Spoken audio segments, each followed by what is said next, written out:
Here we go with the ADHD version of motor install. For those of you who are wondering, yes, I am a real ADHD person. For those of you who are offended by this, pinch off. We will now make the motor bulkhead. Take the strip of balsa that you use to make the fade sides and match it against your boat's motor foot. Do not make it the exact width of the foot. Instead, give it about as much space on each side as the wood is thick. A bit too much is fine. We'll trim and sand it away later on. From your paper strip, cut a piece that is the same size as the bulkhead piece that you just cut.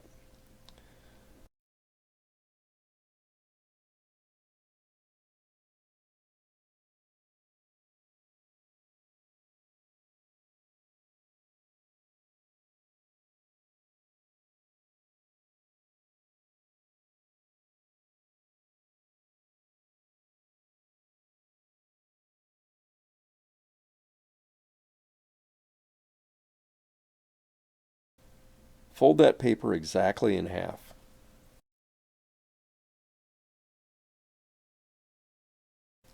You probably remember this dance from the previous video. Use that the same way that we used the others to mark the center of the bulkhead piece.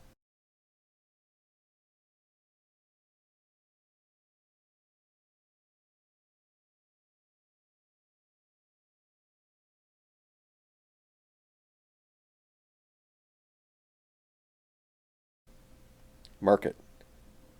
Whoop. Catch it if necessary. Whenever you suspect the line may be crooked, flip the piece and mark it over again. Where the two lines meet is the center. Now we need to make the hole in the bulkhead for the motor's bushing. Match the center line of your bulkhead piece to the center line of the boat's foot. Make sure that the bulkhead is flat on the table with the boat's bottom. Hold the bulkhead there for an inordinate amount of time while you try to find the motor with your other hand. Next, take the motor and slide it along the foot until the shaft meets the bulkhead center line. Push firmly enough to make a dent. This is where we'll make our hole. You'll need a 5/64 drill bit to make the hole. Gently finger drill the hole. There's no need for a big electric drill, unless of course you want to make another bulkhead because you clobbered up this one. Now put the motor shaft into the hole and press the bushing against the balsa.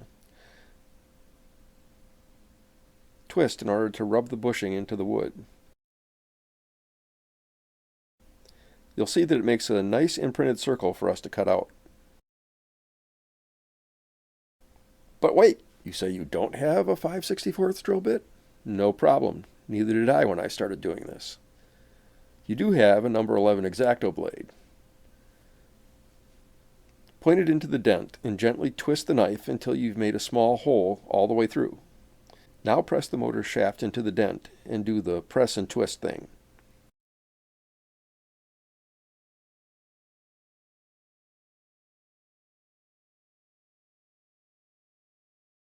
Behold the same results. When you cut out the circle, it'll never be a neat cut. In fact, it'll be pretty ugly. Take a common pencil and press it into the hole while twisting. It'll come out just fine.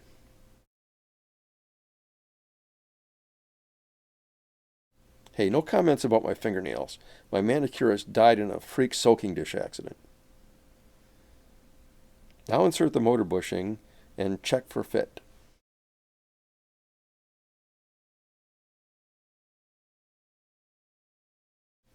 Oh yeah, that's what we're going for.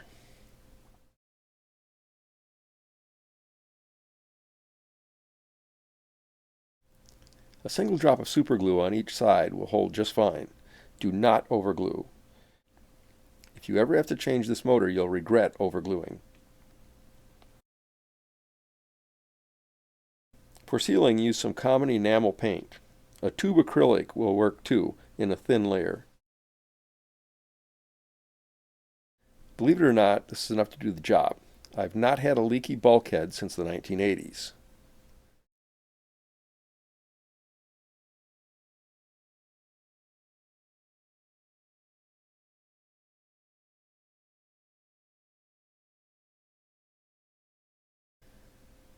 Now here's a trick I didn't go far into in the first video. Cut a slice of balsa that will be as wide as the wood is thick.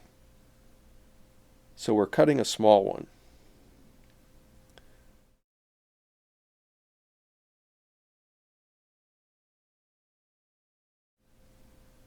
Size it to fit the end of the foot.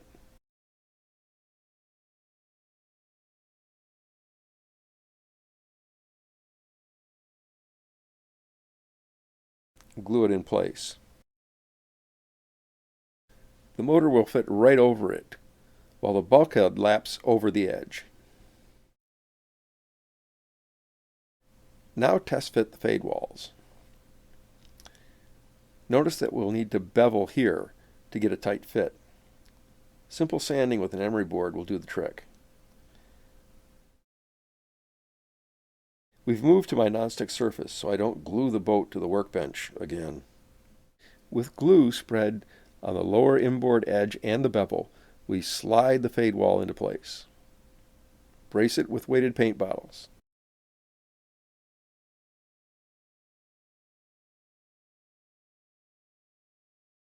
And pin it.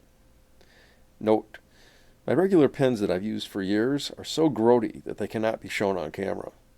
So I bought some new ones for my wife, and I borrowed a few.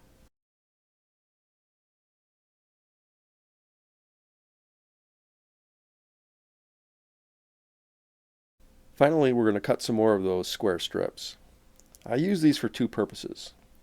First, they allow me to round out the edges of the bottom of the hull a bit farther. No, this is not going in and out of focus. Contact your neurologist. Second, if I get water intrusion anywhere in the hull, it always will settle here in the engine room because it's the lowest point on the boat. These give me some extra protection, or at least allow enough time to get to shore. Measure them like this. Glue them like this.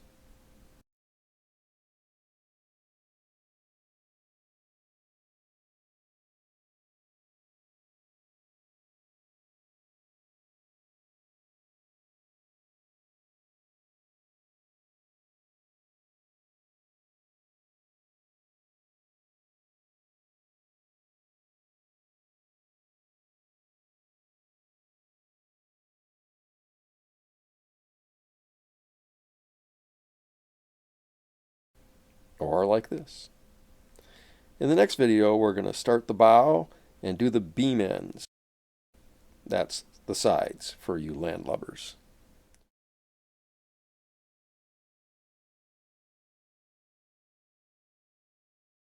See you on the next video.